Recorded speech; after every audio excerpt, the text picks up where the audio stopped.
Hey there, I'm Kevin Kerner, the host of Tech Marketing Rewired. And today's episode is with Aditya Vempaty, VP of Marketing at MoEngage. I'm really excited to talk to Aditya because I've followed his content on LinkedIn for a while. It's sharp, practical, and the kind of marketing advice you can really use. I know I have. What makes this conversation especially interesting is the complexity of the market that he's in. MoEngage sells to marketers, sells into B2B2C companies, and positions itself as an AI first platform, all while competing with giants like Adobe, Salesforce, and HubSpot. Aditya shares how his team navigates those challenges, where they're finding success, and how he's balancing bold new plays with timeless marketing fundamentals. But before we dive in, a quick note at Mighty and True, we help tech brands navigate the complexities of selling technical products to their customers.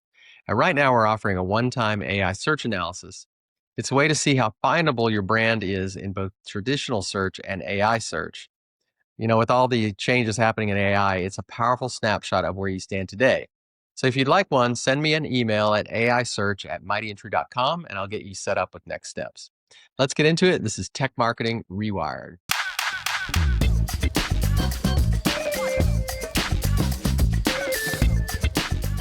All right, everyone, welcome to Tech Marketing Rewired. Today's guest is Aditya Vempaty. Aditya is an engineer by trade turned marketer, investor, mentor, and now VP marketing at MoEngage, which is a really cool AI-first customer engagement platform.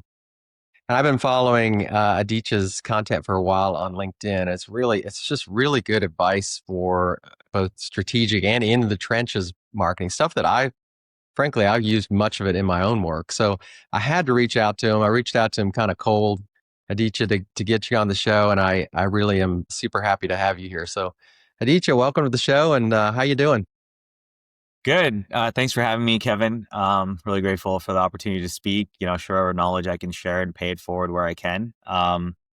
These moments are, regardless of how frequent or infrequent they are, it's always nice to chat marketing and share the knowledge where I can with folks like yourself and be given a platform to do it. So thank you. Love it. Love it. Love it.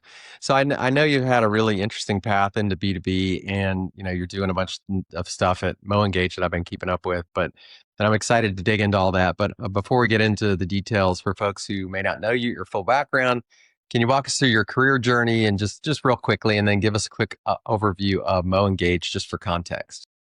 Yeah. So, career journey, as you said, I was an engineer by trade, and I like to say marketing stole my heart. And one of the things that really became apparent was, I was good at engineering, but I was never going to be a top 1% engineer.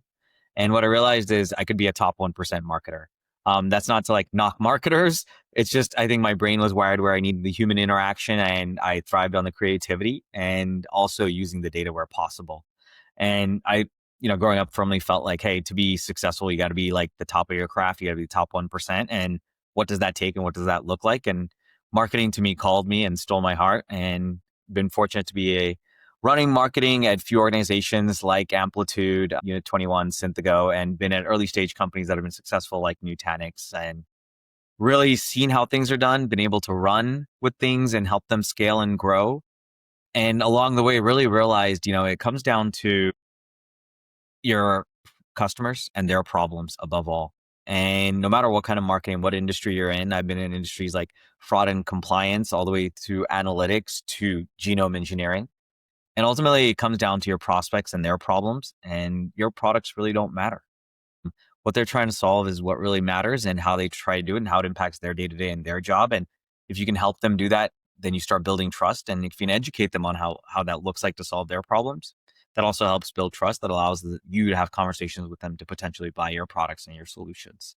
But that's been the overarching theme of my career, that it keeps coming back over and over, regardless of the AI shift, regardless of new channels. I wonder if your engineering background, especially since you're in tech, you've always been kind of more in the tech side of things. I wonder if the engineering background gives you that. It's got to work for the user. It's got to work for the engineer or the actual end user. You think that's the case? I think it is heavily, actually, now that you think about it, because you're always working backwards. Did this solution work? Did it pass the QA test? Did it actually, when I put it into code, into production, do what it's supposed to do? Or even testing, did it do what it's supposed to do? And it's almost like you're always answering to a larger master, or a larger entity that judges you. And that judgment is usually, did it do what it was supposed to do, more than and solve the problem more than like, oh, it's cool, it's a great feature. So that's a good observation. And I think I do lean towards that. And I'm always thinking like, hey, if I was an end user, would I buy this? Would I use this product? And like, is this how I would talk to somebody? Is this colloquial in the sense like if I'm having a conversation, are these the things I would say? Or I'm just writing this to write it to sound smart? And like those are often things that as an engineer, I started thinking of, and you're definitely right. And I think that progressed. And one other tidbit that really like set me on this path more than anything else, fun fact, most people don't know this, is when I shifted from engineering to marketing, I actually was a SDR and a demand gen person for the first like 8 months of my career. And I was dialing 80 to 100 people a day, selling them infrastructure. And I got to learn so much and how little, like one with the coding side and two with just doing this dialing and getting Yeah, people's attention, what would get them to continue to talk with me. And that's where it totally. was very much about them and their problems and nothing about what I had to say. Yeah, yeah, that's like the killer combination, actually. Engineer, SDR, marketer. You've had to actually use the product. You had to actually sell it to people on the phone, which I did. I started my career at Advanced Micro Devices as a SDR way back in the day. Yeah. Man, nothing teaches you like the product and the customer, like getting on the phone and dialing. Or getting hung up and Yeah, then doing it over and over again till you're like, wait, someone actually talked to me. Wait, they gave yeah, me 3 seconds. They gave me a minute. What am I doing here that I didn't do before? tenacity, total tenacity. So that's just super cool. What really stands out to me about MoEngage, and then one of the conversations I wanted to get started with you is that you're selling to marketers who are a real skeptical bunch, and you're selling in the MoEngage platform a very AI first product. I've talked to a lot of people that have had AI in the product, which you guys, you're also a database led product, but there's a strong AI positioning to it. Seems like that's a whole added layer of complexity to have both selling to marketers, but also kind of AI first in your messaging. Have those dimensions informed how you've been building your go to market at all? Yeah. So we thought a lot about this and the thinking wasn't so much like, hey, slap a label of AI on it and ship it out the door, right? MoEngage has existed before the AI. I would say like upturn has happened and everyone's focus on it. And we're more like, how do we, like our CEO does a great job of this. And we also like getting aligned around like, how can whatever we do help marketers be more human and be more creative? We should not be obscuring them from that. We should enable them to do that. And what is the AI products that we can introduce into our platform that feel native and isn't like an afterthought of bolting on, but something that feels like it's part of the flow and it makes sense to have AI here versus not have AI here. And where AI can step in immediately and help you accelerate versus where it's like, this doesn't make sense. And so a lot of that thought went into making it human centric marketing and like usage based versus you can do AI everywhere and anywhere. And we've seen cases like that. And so that's how it's allowed us to market in a very different way in being like, how do we bring the humans first? How do we make our prospects and audiences heroes? And that's why it's trickled down across the board. And that's how we're trying to punch above our weight. Is like, how do we always be creative? Have a human element to it where it's not just like human, like, hey, put a picture of a person and call it human, right? No, it's more Yeah. like, how do we tell the stories of these people and what they're going through and make them the heroes and align that up with how AI has allowed you to solve the problem? But it's not because you have AI, it's because the human wanted to take a look and solve the problem and AI enabled them to do it faster and get the outcomes that they wanted for their audiences. Especially in B2C, as you said, the key comes down to with any marketing, but especially in B2C, as you said, they're skeptical, especially marketers, is trust. And how do you build that trust when they have a plethora of choices to select from? And the thinking was, how do we constantly talk about their problems and talk about their problems across different mediums, but also do it where they do research and learn from? That could be channels or thought leaders or other brands that we can partner with as well. And that's how we've tried to punch above our weight, as you've said. And the way we've been able to do that is working with partners, working with practitioners who may use other competitors, to be very honest, but telling their stories so that other practitioners associate us with solving problems, even if they may not use our product, and to build the brand and the trust out. Yeah, super interesting. And then the fact that the product also takes into account the human nature of trying to humanize using the AI inside the product. It's kind of a cool tie that you actually focus on the human aspect of marketing, sort of trust-based stuff. How has that played out for you? Because I've heard a lot of people talk about focusing on the customer and making sure that the customer voices and everything. How's that actually played out in some of the strategies for you? Yeah. So oftentimes, like I joined MoEngage about like 2.5 years ago. And oftentimes when you come in and you're marketing to marketers, I think marketing to marketers, there's a fine line between being really cheesy and over the top Yeah. to get their attention versus like being too serious. And it's not easy to cross that line. The reason I bring that up is we actually try to focus on being funny and human and using nostalgia as a way to reach these marketers, because a lot of the marketers that are now in VP roles, C-level roles, are people from like that were kids in the 80s and the 90s. And what I found is nostalgia really triggers a sense of positive emotion. And that is where a lot of our marketing comes from. Like, how do we drive positive emotion? Like when you associate with MoEngage, even if you don't buy, even if you don't think it's the right fit, how do we make you feel a positive emotion? And everything we do in our marketing is focused on that. Like you mentioned the customer engagement book. Yes, it's called Adapt or Die. But if you look at the entire thing, it doesn't look like die. It looks like adapt, and everything around it is like a positive message of how you should go and adapt. But the die is there to be like, hey, you need to think about it, because if you don't adapt, this is the consequence. But we want you to adapt, and everything is about adapting. And so all our marketing is very like, not like rah positive, but like, hey, there's a do the thing that makes you feel happy and excited. How can we help you do that? And that's how we believe you can build trust. And that's how we believe we should be a media outlet or a news source for you to learn from. Like, hey, there's something new about MCPs. Let's go talk to someone who's a practitioner who doesn't even use our product, maybe even use our competitor's product.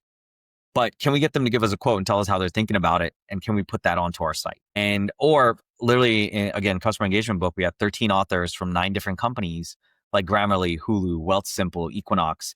And a lot of them aren't using MoEngage, but we wanted to still tell their stories through the book. And we want to still let that resonate. So it's like, oh, wow, these guys are actually solving the problem of customer engagement and telling and using examples that drive the industry forward. Hey, maybe this is an entity I can trust.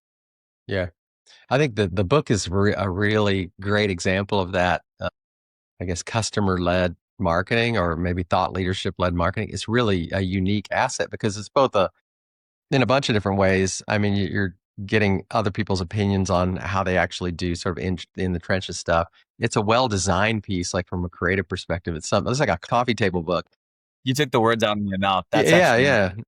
we want it to be a coffee table book. Yeah, you kind of want to read it. How did you pull that off? Because it seems like quite a big effort to get that done. Yeah, it's a big undertaking. It doesn't, I would be remiss if I didn't say I had the pleasure of having an awesome design team and an awesome content team. And without those equations, we would not get that book.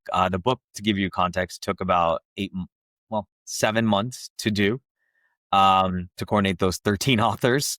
And the real key behind that was we wanted to put an asset out there that was for the industry and that was done by practitioners in the industry and not led by a vendor. Yes, we led it, but we have very, I would say, few vendor-led comments throughout the book. We have more practitioner-led comments through these big brands that others can learn as an example from. And it was really about, how do you make you learn? How do we make you feel like your job is difficult, but there are ways to solve it? And how do we make you feel that you can consume this asset in a novel, nostalgic way? Hence the physical book. Instead, like, there's a PDF of it, but we felt like, as you said, having that book on your coffee table, the way we designed it, like it was meant completely to drive a sense of nostalgia because it's in the physical format, but also the design and creatives to feel like, hey, this is a marketer who's marketing to me, but speaking my language of marketing, which is like the design and the aesthetics and the layout.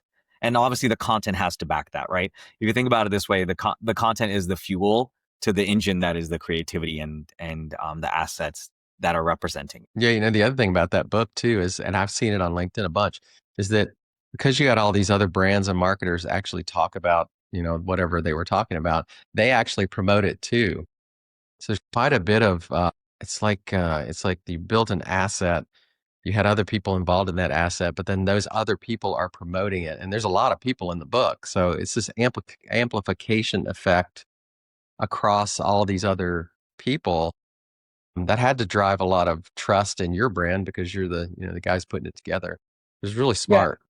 Yeah, thank you. I mean, again, it's a team effort, but we really want to make anything we do, want to make sure distribution is baked in to any Yeah. asset we produce. And people assume distribution is the email list, posting on LinkedIn, social media, putting ads behind it. Me and the team think about it differently, and I push the team to think about it differently also, because distribution actually should be innately built in to the asset, meaning it should have a partner, it should have a practitioner, it should have a customer, someone that also is tied to the outcome with you. Like, they win, you win, they win. So there are shared interests. And this is why the book did so well, is because there are 13 different authors, as you said, that were amplifying this and sharing it, because they Yeah. themselves are so excited that they're a part of a book, a written asset that isn't just on the web that someone can download, but they themselves can send it and give to their colleagues, et cetera, and so forth. Yeah, I saw there's a certain amount of like built-in virality to it. Like when you think, and DT, I hadn't thought about distribution being that you invite additional people to actually be part of the content, and that's almost guaranteed distribution. So it's super smart in that regard. Can you share any success from that early on? I mean, it's only been a couple months, but is it working? Yeah, it's been about 2 months since it launched, and we have over about 2,200 downloads of it. Yeah, and about 600 physical copies. And we've penetrated into, I would say, like, getting awareness in out of our, top 400 accounts. We've gotten awareness because of the book into 25% of them. That's amazing. Copy, it's been delivered to them physically. They know who we are now. We're seeing them engage with our brand. Yeah, it's very interesting, especially given that you're tying it to kind of the nostalgic piece of your the buyer persona. The fact that people might want a book, and it's designed a little nostalgic looking. So it's really interesting. I wonder if the other thing that I've noticed you guys do quite a bit of, and you post quite a bit on this, is events. And I've seen a lot of other customers sort of lean into events because it is very personal. How have events become part of your this trust-based go-to-market strategy? Yeah. So one of the things, right, if you zoom back, like any industry, whichever I've had the privilege to work in, like, I always think about how can you make things personal and experiential? And because the entire goal, again, is to make someone feel something. If they don't feel something when they interact with your brand or come to your event or any asset you have, you kind of lost them, right? And if they just eye roll, checkbox, move on, you've lost the narrative, you've lost their attention, you've lost, the potential to get them to engage with you again. And so with events, we always think is whatever events we do, can they walk away feeling like they had a great experience? And it doesn't matter if it's a trade show, it doesn't matter if it's a lunch and learn, it doesn't matter if it's a dinner. Like, how can you make sure the experience feels personal and they walk away being like, damn, that's pretty awesome. Like, I'm going to think of them when I have something else coming up. And the way we use it is we have a plethora of things, but we are a customer engagement platform. So how do we engage you, right? And we talk about personalization at scale and cross-channel marketing. So how do all our events support that level of engagement? At Shopify this year, we were at MAU. We had Stanleys that were custom engraved with your name. That's the engagement aspect of it. But the other aspect that actually worked even better than the Stanleys was we had hangover kits at Shop Talk, and it's a 3-day event. And the hangover kit, or sorry, we called them hydration kits. We Of had course. eye masks, Advil, liquid IV for anyone to come up and take. We had a bunch of them at the booth. And we actually saw people. I bet you got rid of all of them. I bet everything sold out. Oh man, it was for free, right? And people just walked up and these are so great. These are I so need great. this. Yeah, I need this. And we would see people coming, doing that and start having conversations with us. And then they're like, oh, you're giving me a Stanley. What is that? Like, what do I need to do to get them? Like, well, are you an ICP? Like, yes, you're a great, like, why don't we chat? Let's set up a meeting and we'll give you a custom engraved Stanley. Like, oh, my wife would love one. And so like, that's how we kind of approached it. Whereas experience, like, you got all these things, you experienced it, and then you got the Stanley while you talked to our reps while it was being personally engraved for you with your name. And that's where the entire customer engagement, we're engaging you, we're making it personal for you, and you're getting something of value from us out of the gate before we even ask anything of value exchange back from you. And that's how we thought about events. And then we do events, usually like dinners, we try to keep them a little smaller, but do them in like nice, intimate restaurants. even 10 people, and if it costs like, $5,000 to $7,000, like it's a restaurant. You're like, been wanting to go to that. But damn, they have a restaurant there. Oh, the guest list looks good. I'm going to get some value out of this. And that's how we try to curate everything. It's not easy. Don't get me wrong. And we don't try to do a bunch of them, but whichever ones we do, we try to make sure it meets that bar across the team. Yeah, we did a tech marketing rewired event about a month ago, and it was great. And you're right, it's about $5,000. We got about 20 people there, but it was really great conversation. And I'm sure people took away a little bit about our brand and the podcast and stuff that we're doing. That's really good. I think I see more of those in the future for either the other thing I was thinking is breakfast, like doing some sort of meetup breakfast is a great thing. Have you tried any of that type of? No, we haven't done the breakfast. And I was actually going to ask you, like, what, two-way conversation here. It's like, Yeah. Where have you guys seen work? Have you done it before? What's the value there? Yeah, I've been to a lot of breakfasts. I think they're great. But the dinner really worked good too. It really just depends on I think the tone of the event itself. Like if it's people are waking up and they want coffee and, kind of stimulating conversation, I think that's good for breakfast. We did a Jeffersonian style dinner where we had a round table and we had topics and then we discussed the topics. It was great. It was really good. That was more networking, I guess. Yeah. Versus like, more of a like coffee talk sort of thing. So it was really cool. Yeah, the breakfast thing, we did brunch sponsorship at bigger conferences, Mm-hmm. and like MAU. It worked in the sense we got leads, but what Yeah. we realized was there was nothing personal about it. Like that 300 people there that came Mm. for brunch, and you scan a badge, they scan your badge, and like, okay, it's not personal. It's not going to lead to like you feeling any better of like getting breakfast and knowing who we are. And so that's where if we're doing breakfast, we're definitely now like, hey, let's do it smaller. Let's do it more intimate. Yeah. And let's like pick up a spot where people know this is a brunch spot. They're like, oh, I've been wanting to go to that spot. Okay, I'll come by and I'll try it out. And that's how, again, going back to like the experiential that drives the engagement and the emotion, trying to tie that back constantly to build that trust. It's really smart. With all these tactics and tools and channels, I mean, you're leading a marketing effort at a really fast growing company. How do you decide where to focus? Like what's the process, your system you put in place to say this is where we're focusing for the quarter? Yeah, we think about it actually. We do yearly planning, but the bigger part is we think about it in like 2-quarter sprints, and we look at, hey, what are the bets that we're going to take for this quarter?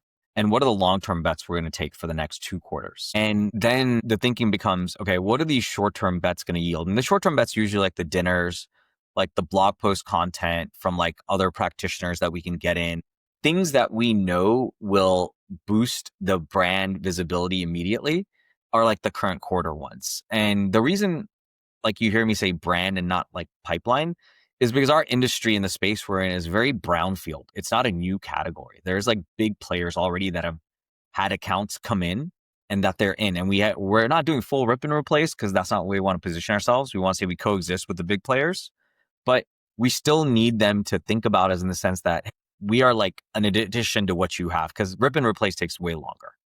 And so as a result of being in that space, we need to constantly get our brand appearing in front of them over a time frame constantly. And that's when when they have the need, they'll come in and look at us. And because we're in a brownfield space, not a greenfield space. So that's why you'll see us talk about practitioners more, using their brands, as I said earlier. And like, how do we get blog posts from practitioners who are not even our customers? Those are like the short-term bets that we're thinking of. How do we do webinars with them? How do we, get them to share LinkedIn wins as whatever they have in campaigns they're doing? And those are like the short term. The longer term bets are like things like the book. What are things that have a built-in virality that takes longer to execute, but has that like design bar and that has that brand halo cachet that now you'll be known for like the next 6 to 12 months. And that's how we think about our planning. And obviously this all relates back to pipeline and relates back to generating pipeline and supporting the organization. All of this doesn't happen if that doesn't happen, right?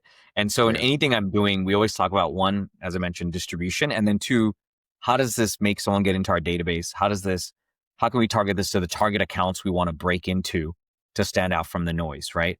And so a lot of the quarter to quarter stuff is always focused on breaking into target accounts. And then the longer, bigger halo stuff is again ties back to breaking into larger accounts that are brownfield. But now we have a bigger piece like the book. It's gotten us into target accounts that otherwise wouldn't care about us because this is so different, so unique, and had so many other authors baked into it. And that's how we think about it, from the long-term breaking accounts to the short-term breaking into accounts. Is that influence how you structure your budgets? Like, do you have a sort of experimental budget or a big anchor content budget and ongoing budget? Yeah. So ongoing budget, usually like you have your ad spends, right? And you have the content investments on a monthly basis to rank for, the GOs and the AIOs and whatever acronym is for AI with search now, right? We have those budgets. We have to make those investments. But the experimental budgets, yes, they're there. The book was an experimental budget, right? Mm. And we're going to do something else that's another experimental budget. And what's interesting is the experimental budgets take more time and creativity than money. The money aspect actually isn't the big part of the experimental budget. I often find like the book actually didn't cost that much. Like if you look at the grand scheme of things, but the time it took and the creativity it took was way more. And so I find like when you budget for experiments, you actually have to budget time more than you do money because it involves more manual labor because it's something people haven't done or they haven't operationalized or it's not as smooth. So that's what I found. Like when I do that, the experiments, definitely it's in a different realm of measurement Yeah, than the normal ones. super interesting. And you could probably make the case, Aditya, that the experiments, if they pay out, if they're different, they may even pay off bigger. So this sounds like in this case, you might have spent less for the actual production, more in terms of like brain power and time, because it took a long time to do. But it seems like it's paying off bigger too, because you took a bigger bet. Yeah, exactly. And in like planning and stuff, what I found is the bigger, bolder bets have worked out way more often than, funny enough, the ones you expect to work. Yeah. Like I've actually found, going back to what you're saying, like the channels I thought would work are not working anymore. And these bigger bets are the ones that are really moving the needle more and more now than the channels I thought that would work. And that's where you're like, everything is flipped all of a sudden. And it is happening because of AI and because of the entire way people are searching has shifted. I'm sure with me, like the fact that we just go to ChatGPT and look up something like, is this a source actually right? Let me dig deeper. And the entire workflow of how you consume and learn for purchasing something or a problem you have has changed. And I know everyone's talked about it, but the downstream effects are how you buy, even for B2Bs, has changed, right? And we sell to B2Bs, we sell to B2Cs. And thus, like the channels I think should work aren't working. And we have to rethink those channels. And that's where my budget goes to. And that's actually become more the experiment than the big bets, where the big bets seem like big bets and bold, but in fact, they're more, I would say, dependable than this right now. Yeah, isn't that wild? And I don't, it's a really good advice because I don't think not all of the marketers that I know budget for experiment. They don't have an experiment budget. It's just kind of all in. And you might think of an experiment every once in a while and kind of have to sell the ELT for some budget there. But the really smart marketers that I know are actually like planning in a percentage, 15% or whatever, for experiments, and they're paying off. I don't know if you've read Udi Lettergore's Courageous Marketing, but it's really good in that regard. It talks about punching above your weight and experiment budget. But Gong, I I think, need to does a read that. good job with I that. saw that book everywhere too, and I was like, I didn't get a Yeah, it's chance real to it, good. but I haven't read it yet. Yeah, plug for that book. You mentioned the big giants in the category. So you're competing against some small little players called like Adobe and Salesforce and ginormous companies. And you mentioned before like the platform play versus being a direct category competitor. How do you approach competing in that kind of environment without waking one of them up that you're a major competitor and going after you? Like, what's the strategy? Yeah, I mean, the big thing is we are just coexisting with you. We're not trying to rip and replace, right? There's years of relationship, data, trust that they have built with the brands who use them. But often as not new methodologies, but new consumer behavior patterns have emerged for these B2C brands and how their audiences consume and engage, the folks who are running these systems are looking to engage people on these platforms like an Instagram, like a WhatsApp, like a web, and tie those together. And what we found, these giants are good at what they do. I'm not even going to deny that. But how to get the most out of them takes a lot of time and effort. And so it's often when they're thinking of adding a new module at the giants of Adobe or Salesforce, we're like, hey, we can do that too. And we do it really fast and quick. And that's kind of like what we're known for. And so we're like, hey, you're using email already? Great. You're doing web personalization? Great. You want to do mobile? Hey, we're here to help you with that. And we can do that. And we can integrate. We work with Salesforce. We integrate with them directly. You can pass the data along. The beauty is you can orchestrate the campaigns in email to make sure it touches WhatsApp and it's syncing and it goes back and gives a better web experience. And we found just doing things that way does two parts. One, it's actually about the buyer, not even the competitor. I'm going to say that. The buyer feels at ease that it's worth making the investment with you. Because they've had these relationships for years and years as a company. They're not going to trust who you are just because you said you could do it. So one, they feel, okay, you're integrated, great, you're certified by them. You're saying you just want this part, and you're saying that because it's going to make it easier for my life and what I want to do, not because you have the better product. And you're understanding I'm still going to use these products. Okay, cool. You're making very much about me and the problems and the challenges I have to solve, not about you and your product. And that's how we try to position it and engage and talk to the users and our potential buyers, because we're trying to put ourselves in their situation and be like, what would make them actually like consider us? Not kick out these current vendors, but consider us. And any person that's a purchaser that has whatever decision makings, they're always thinking about, hey, do I know you? Are you reputable? What is it going to take if I want to use you, like to get you up and running? And who else can I talk to you in my space, in my industry that has used you? And these are three things we try to constantly cover our bases on. And that's when we talk and market to the giants and engage with people who are using them. We try to focus around like, hey, it's easy to get up and running with us. This is how our migration looks. Here are other people that have done it. This is a scale at which they've operated. This is where, going back to what we talk about, like the fundamentals of marketing. These are the fundamentals of marketing. And it's not like I knew these fundamentals. I got them by talking to customers when I'd be like, hey, why aren't you considering us? What does it look like? They're like, well, these are three things. Why do I care about these three? If I don't have these three, I have a high likelihood of getting fired or not being able to purchase a solution or question for what I did. So 100%. Yeah. Yeah. The platform play is the smarter one, because they also, your cost of acquisition is probably lower if you're actually just working as a you're leaning into those bigger platforms to not take business from them, but be in the wake of some of the opportunities that come from 'em. So I think that's great. And you have to use some of those fundamentals of trust, customer understanding, listening to the customer. Those are all really important things. They totally are. And it's what fuels us. And as you said astutely, it drives down customer acquisition costs. And then also, sometimes you have to take the position of, hey, we're the new innovative toy you want to come play with, right? And what you realize with these big players and these big organizations is everyone has budgets to go experiment with new stuff, as we just talked about, even for tooling. Yeah. Because they want to try something new. And it's like, if you prove yourself there, you get the wedge and you can start expanding, but you need to prove yourself at least in a small wedge before they give you the big pie. Yeah, makes sense. I wanted to ask a question about your team, because given the way that you're building your go to market, heavily trust based, using customers as the voice of your company, seems like you'd have to build a team that also has the same, or can learn, let's say, this same sort of go to market approach. How have you built the team? Like, what type of roles do you have in place? What's most important that you've put in place over the last year? What type of education and training do you need to give people? Like, I'm just curious how you built your team. Yeah. So first off, I'll say this: none of this happens without a great team. So like, bar none. I can tell all these strategies and everything, and you hit the nail actually on the head. Like, all of the marketing and anything you do, I think, requires with a team that buys into what you're saying and really like internalizes it and works to make sure it's part of them. And I've been blessed with a team that does that. A few of the folks on the team I've worked with at previous companies also well, and they've moved on to MoEngage with me, and few are new additions. And one of the things I tell them, like, there are 4 non-negotiables to be part of this team, right? And the first non-negotiable is it's always customer problems first. That's like non-negotiable. The second one is growth mindset. You have to constantly push yourself, try new things, and that comes from talking to customers. That comes from learning what others are doing. You need to constantly push yourself in doing that.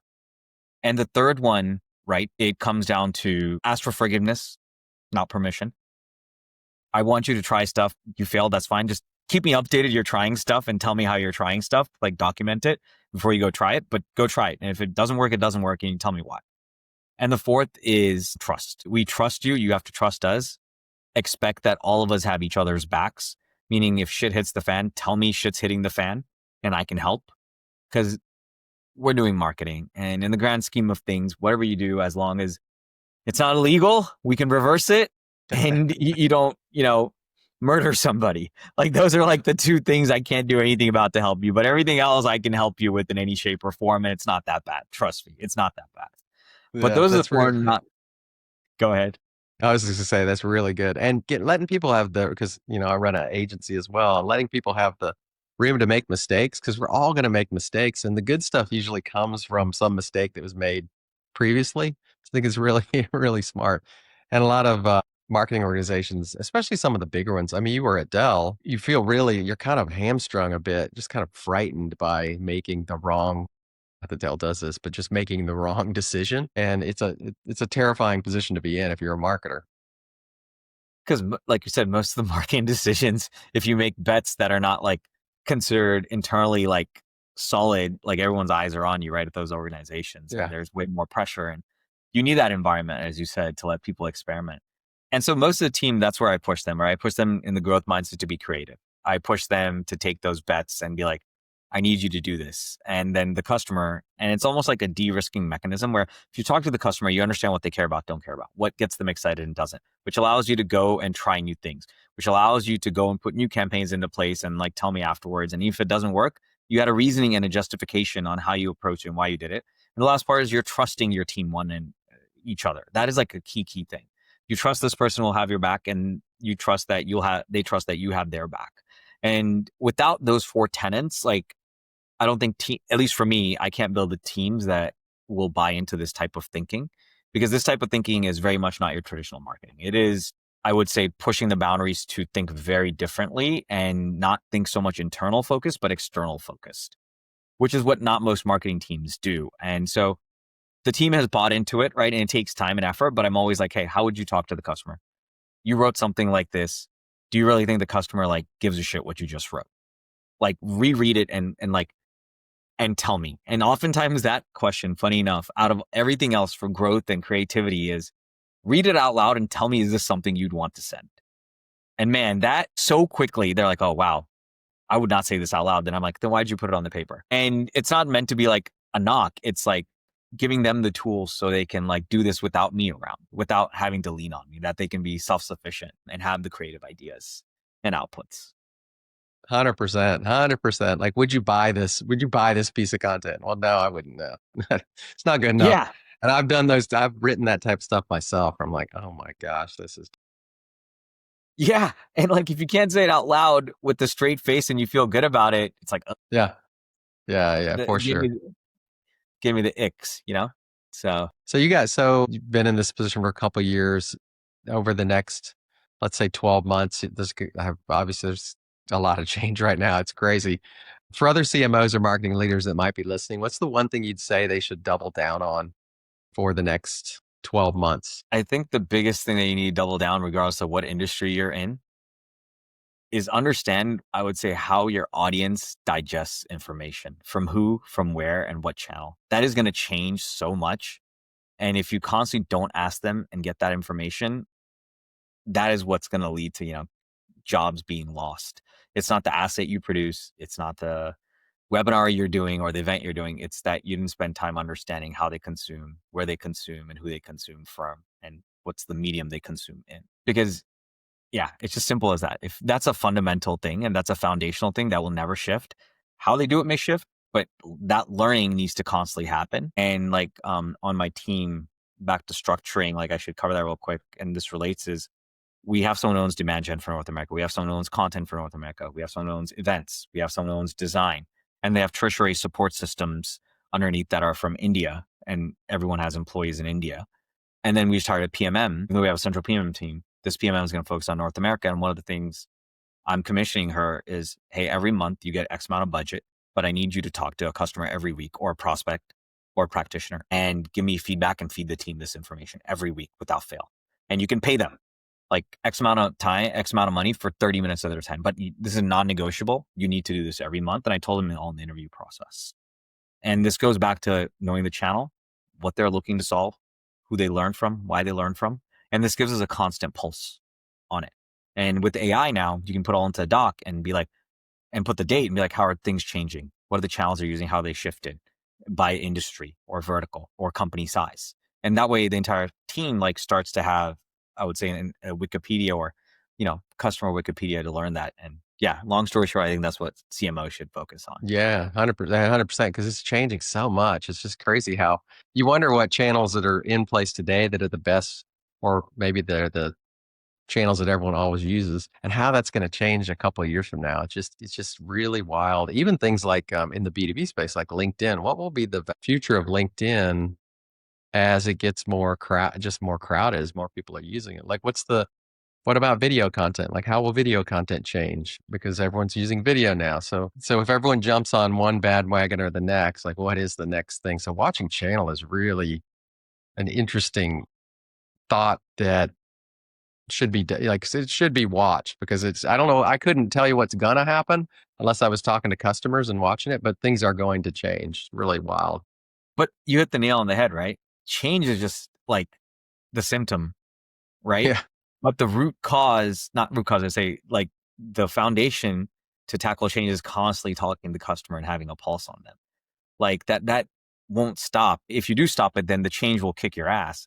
But if you're constantly talking to them, you'll see the change happening. You'll see how they consume. You'll see what matters to them as it's happening, or it's about to happen, or you're in the midst of it. So it's almost like having the answers to the test, even if the test questions keep changing. Yeah, that's right. That's really well said. Okay, cool. Well, this has been great. This just so I want to keep you for so much longer. There's so many things I have to ask, but I wanted to end on something I do on all these podcasts called the AI roulette questions. So I've put your profile into Perplexity along with your company, all your recent posts, the kind of outline of the conversation that we put together for today. And I'm going to press send. It's going to give me a question, and I have no idea what the question is. My only advice to Perplexity is to just make it a spicy question or something that Nice. I wouldn't have thought of myself. And I'm not that smart, so it should be able to outdo me here. So let's see what it does. And it's come up with some really crazy stuff. Let me I'm excited. press send here. Do, do, do, do, Oh, do, interesting. do. Okay, well, this is good in line with the questions that we just had around teams. So if AI had to pitch itself for a job on your marketing team, what would its biggest exaggeration be during the interview? Biggest exaggeration.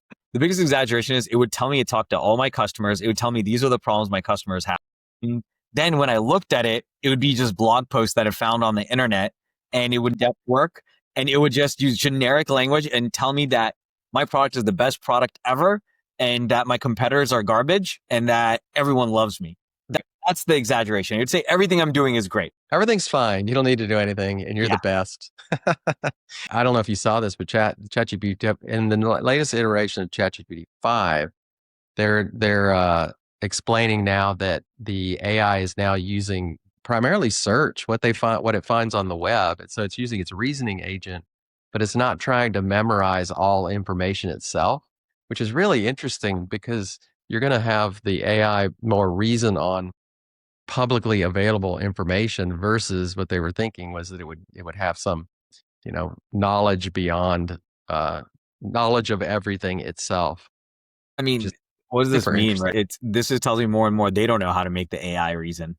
Yeah, They're like, that's right. let me do this. Oh, it didn't work. Hey, let me try this. It didn't work. Hey, let me try this. That's where you nailed it when you said everything's changing, because those fundamentals, they're not sure which is the fundamental thing to go invest in. Yeah, yeah, totally. I haven't been super happy with ChatGPT 5. Really, I was like when they first announced 4, when they had 4, and they were saying that 5 was going to be amazing, and then 5 came out, and it's kind of underwhelmed me up to this point. So I'm a little less AI, at least ChatGPT AI happy right now, because I was really expecting it to be a giant leap. I've had to retrain it. Yeah, With, I and I've agree. had to Yeah, be me like, too. hey, remember this, remember this, remember this. So I had to retrain it to get back on understanding how I talk and how I say stuff. Yeah. So I I mean, I'm definitely not agree. complaining. It's still great. I wouldn't want to lose it. So please, Sam Altman, don't listen to this and take it away from me. But I definitely need it. Don't take my AI friend away from me, please. That's right. Well, it's been great. It's been great getting to know you here on the podcast. Really good advice on a lot of different things. I will urge people to follow you on LinkedIn. And is there any other way that people should get a hold of you if they want to talk more or learn more from you? LinkedIn is the best. Send me a message. Try to respond as much as I can. And I truly believe in paying it forward. If you're going to send me a message and you need some help, please go for it. Just don't send me a message and try to sell me things, because I'm open to being sold. Don't send me a message under the guise of trying to sell me something. Yeah. Well, cool. Aditya, it's great. Thank you so much for being on the show. I really appreciate it. And hopefully we will catch up soon. Yep. Thank you, Kevin. Thank you for having Okay. me.